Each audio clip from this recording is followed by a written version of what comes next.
To 2023 NFL playoffs. Now I don't know what this is, but I just seen this channel posted urinating tree. Y'all go subscribe. So I'm gonna check it out. The haters guide. I don't really know what I'm getting myself into, honestly. But hey, y'all like this video for one more? Let's see what it be time by. When I look back at this past season, only one thing comes to mind. The NFL has been shit. Terrible football all around with terrible execution, terrible discipline, terrible number 20. Oh my god. Hold on, bro. I'm gonna break my phone, bro. Terrible. It's literally no way, bro. Execution. Perfect. Oh my god. Terrible then he dropped and then terrible technique and a bunch of faux intelligent offenses that overthink every goddamn thing. When you speak of the worst offensive coordinator in the league, at least 10 names will be mentioned. Overall, there are roughly 5 teams that are any good, while the rest make FTX seem legitimate. That's why this January is probably going to be pretty fucking. Pollard! Let's go over the so-called contenders. All the way. I remember when the Dolphins were a Super Bowl contender. With that high-flying offense, they felt like they couldn't be stopped. And it would be the case if Tua didn't get all but killed on the field. When you suffer 3 concussions in about 3 months, it ain't good. It's even worse when your backup QB is made of non-tempered glass. Combine it all with a suspect defense and a freefall that nearly cost them a playoff berth entirely, you get a team that's about to be a Japanese delicacy. It's quite clear this team's useless without Tonga Bailoa. His haters may prance and say he's garbage, but look at Miami's offense without him. It's terrible. Kind of ironic in a way. The last time they made it to the dance, the Dolphins were without their starting QB. The same will happen here. Take your painful loss like a man and move on. Is it really a good thing that they're here? Watching these boys flail around is like waiting for our time to die. Turning into their games over the year has shown a team cutting themselves at the hip by their own doing. A defense that suddenly bends at will late in games. A group that blows multi-score leads like they're Tony Montana. 21-point lead against Miami, 17-point lead at Buffalo, 10-point lead against Giants, 9-point lead in Jacksonville, 10-point lead in Pittsburgh. You can't have that, bro. Can't have that, bro. On a coke mound. Greg Roman fiddles while his offense burns for 2 months. They don't got Lamar Jackson. Now I did see something about Lamar Jackson. He said he's hurt. He's not gonna be playing this new game. So I don't really know, bro. Look, bro, I don't really know nothing about Lamar Jackson. I already keep up with too much news, which I already need to be doing that. So I don't really know. And I heard a lot of stuff about him not getting paid. He wants some money and stuff like that. I'm thinking he actually like faking his injury so he won't play, and so because he wants some money. I think that's what it is. And which they should pay him because the Ravens haven't been good since Lamar Jackson. The Ravens haven't been good since literally Lamar Jackson or Joe Flacco when that era was going wrong. And they had that cold running back. That was the last time they've been good, bro. So they should invest in their players. I mean, Lamar Jackson is, you know what I'm saying? The new Huntley dude, I don't really know. He like an off-brand Lamar Jackson at this point. Lamar has been banged up, and we have no idea if he's even going to be healthy. Update, he ain't playing. You're done, Ravens. Ravens, Lamar Jackson gives an update on injury. Yeah, he said he rules himself out. He said he rules himself out. Rules himself out. You see that? Rules himself out. Versus Bengals, yeah. And why would you rule yourself out versus Bengals in a wild card weekend? The Bengals are probably going to win that game. Healthy enough to go at full strength. Oh boy, either imitation Lamar or Anthony Brown. I'm so scared. It's a shame, too, the defense has really come on strong, but it hasn't changed my mind. I don't trust them. I refuse to. Not with this offense in their current form. Good luck with Lamar. He may have played his last game as a Raven. Baltimore doesn't want to pay him what he wants. Yep. If they do, they're paying a shitload to a guy who's injury-prone and can't perform in the playoffs. You're in trouble with any decision you make, boys. Tick, tick, Harbaugh and Roman. Yo. The sands in the hourglass are running out. I find it weird to say that the Chargers somehow got lucky in a given season. It usually results in hilariously predictable failures. Bro, what the Not this season. Perhaps when you play opponents that are either pig shit or fail to take advantage of the many softballs you throw them, you too can gain a wildcard berth. A team injured to hell and carrying a shit-o coordinator with an endless smattering of curl routes and checkdowns to Austin Eckler. Justin Herbert is pretty much the only thing keeping this team relevant. And he's been limited by the horror. Keenan Allen, and the running back. They both good. I don't really know about nobody else, though. Of Lombardi's disease. When you have to carry a coach as overmatched as Brandon Staley, and constantly they got that, using of the execution to support an analytical dogma, you don't. And they got that what's his name? I forgot his name, but it's a corner on that team too. I think it's sweet. Also be exhausted. You'll say the defense is coming around and they're on a winning streak. Sure, but their opponents have been insanely weak. Any non-shit team would take advantage. Forgive me if I'm not optimistic. So what the hell is this team gonna be? They have potential, but it keeps getting restrained for a litany of reasons. Injuries keep wrecking them. It'd be very on brand to somehow lose in heartbreaking self-inflicted fashion. What this Jacksonville year merely reinforces is how utterly terrible Urban Meyer was as a coach. All y'all Jackson fans, listen up. Listen up, Jackson fans, because I know y'all be on me. Have had a wooden plank become the head coach of this team, and they still would have shown massive improvement. I'm not a Doug Peterson fan, but he's exactly what the Jags needed to right the ship. A calming, stable presence. Someone that'll actually allow players to develop. A truly novel concept indeed. It's worked wonders for Trevor Lawrence, who's blossomed into a stud all his own over the year.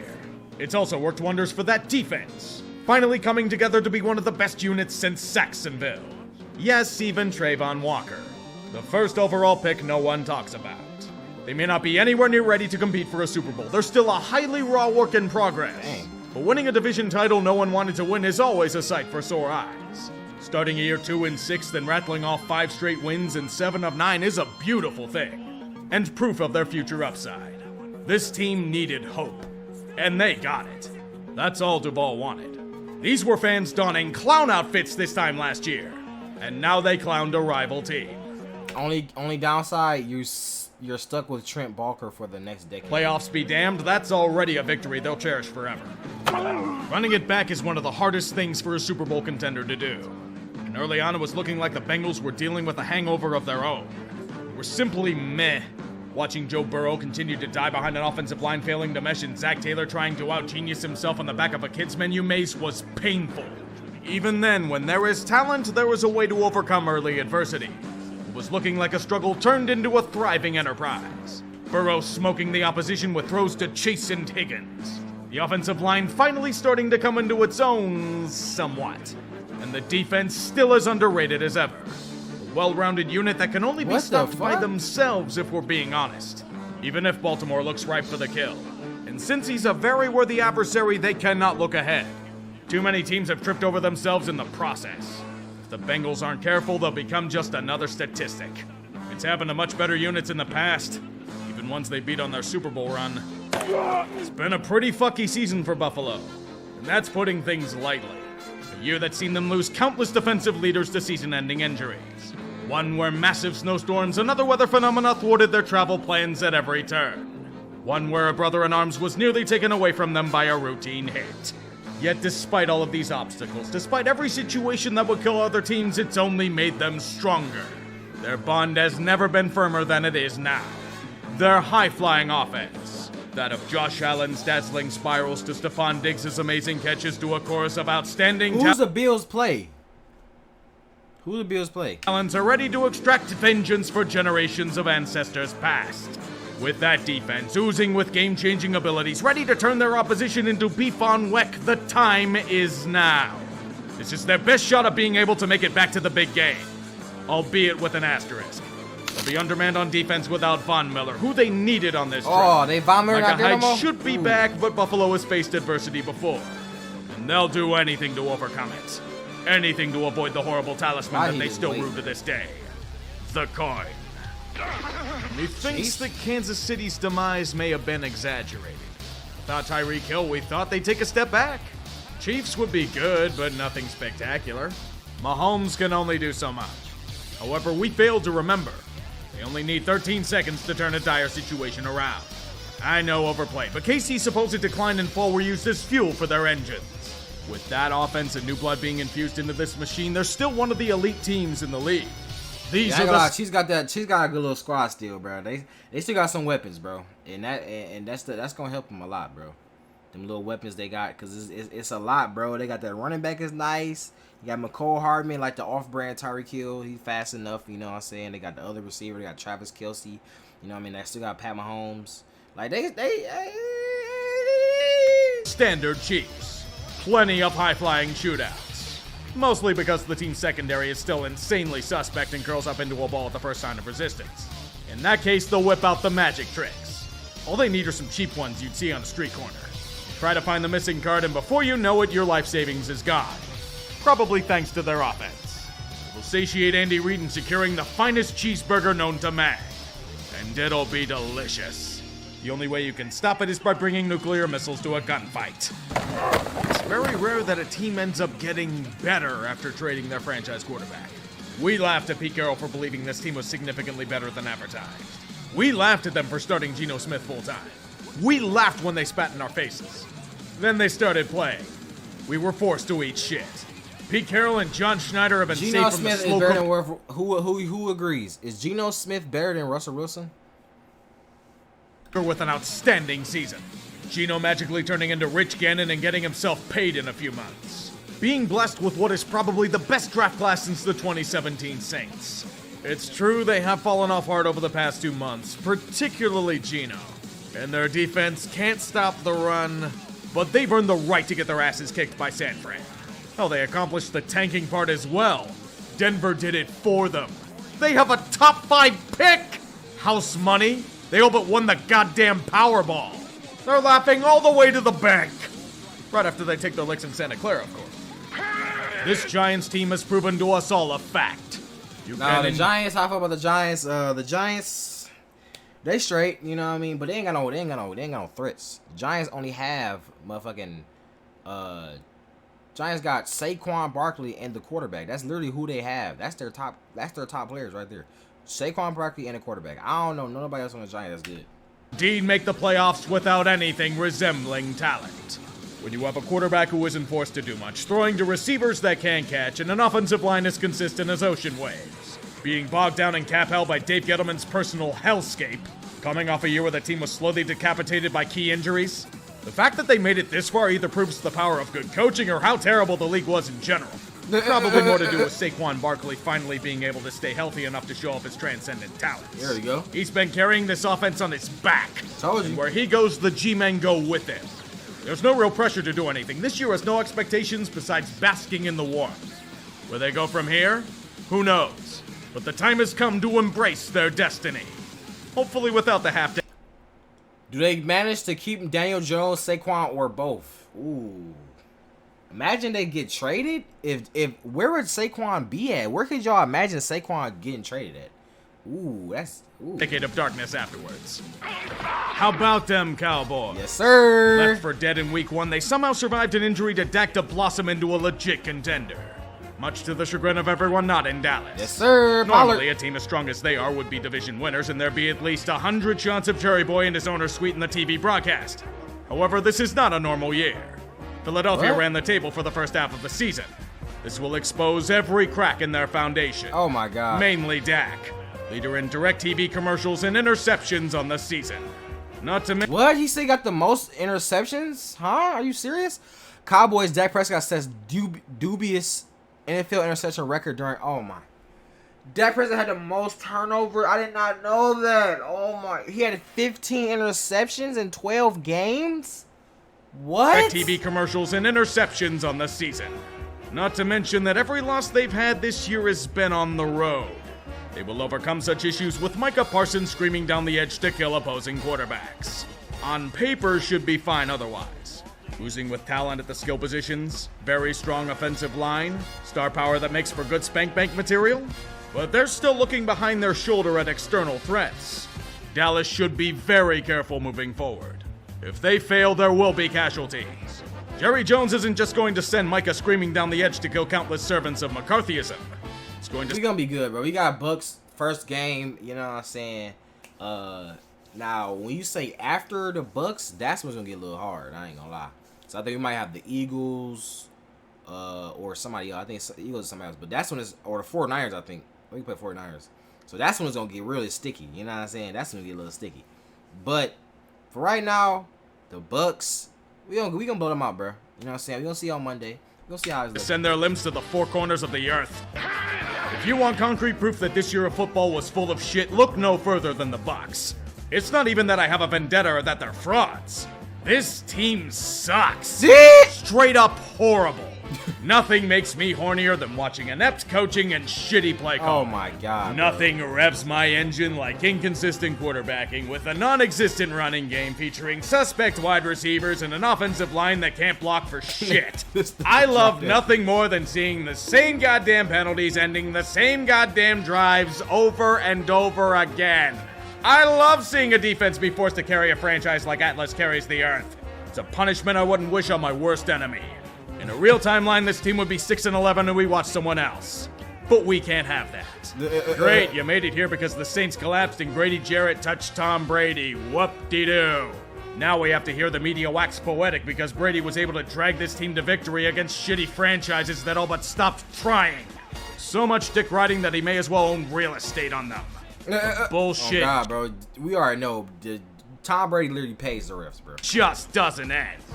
Which means they're somehow beating Dallas in the wildcard round. I knew that getting rid of Mike Zimmer was the best move of the offseason, but like this? Something smells really rotten in the state of Denmark. And it ain't Shakespearean intrigue. All you have to do is look at their negative point differential. With that record, it reeks of insane fraudulence. Constantly escaping their own undoings by means of Justin Jefferson becoming God. Anything to overcome one of the worst defenses and turnover ratios in the NFL today. Last year, they somehow lost games they should have won. This time, the Uno reverse card was used to incredible effect. And it's mostly due to a combination of no Mike Zimmer and high-end talent. I'll give them credit for an outstanding year, but they're shooting way above their pay grade. Know how I know this? Watch them against legit contenders. They get fucking destroyed against most of them. Yes, sir. Almost as if they didn't know how to play football some weeks. This is the kind of group that's going to walk into a match and get bitch slapped for 60 minutes. In due time, the Minneapolis Miracle will become the Minneapolis Massacre. I just don't know if it'll be now or later. It was an incredibly bold move at the time. At 3-4 with a massive quarterback conundrum, the Niners went all in. They needed a great weapon to complete their offense. And they got it with Christian McCaffrey. Did it work? I mean, if a 10-game winning streak to end the year says anything, I think it may have worked out in their favor. Just a hunch, but with their incredible offensive machine and one of the best defenses in football, with Nick Bosa and Fred Warner playing like Defensive Player of the Year candidates, they might be favorites to make it out of the grind for a Super Bowl. Do you know the ironic thing? Somehow losing bodies to injury made them stronger. The starter was supposed to be Trey Lance. He got knocked out in week 3.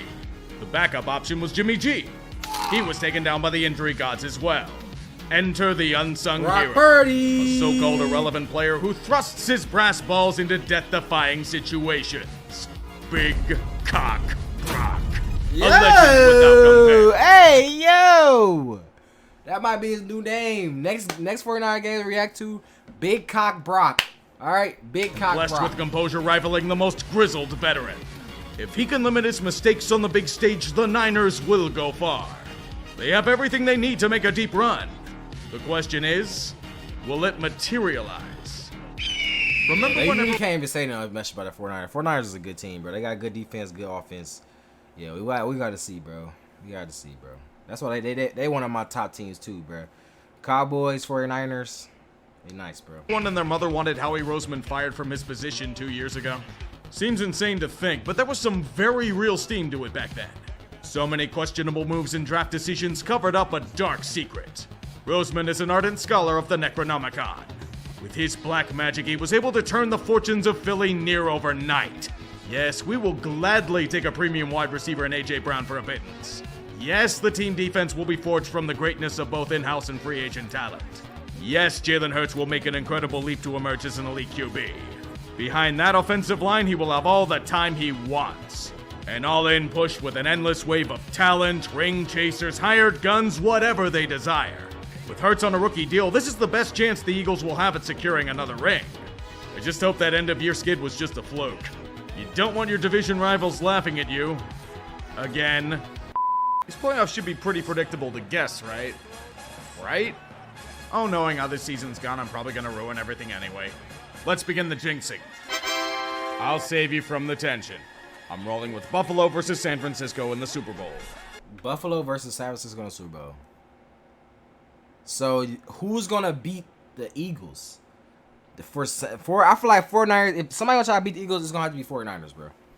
49ers got to beat the Eagles. That's the only people who have to beat the Eagles, bro. You know what I'm saying? Is the Eagles? I'm trying to.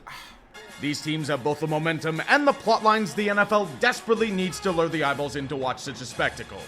That's always a good thing. Knowing our luck, it'll be Tampa Bay, Kansas City again. Mostly because the football gods want us to suffer. They have a fetish for it.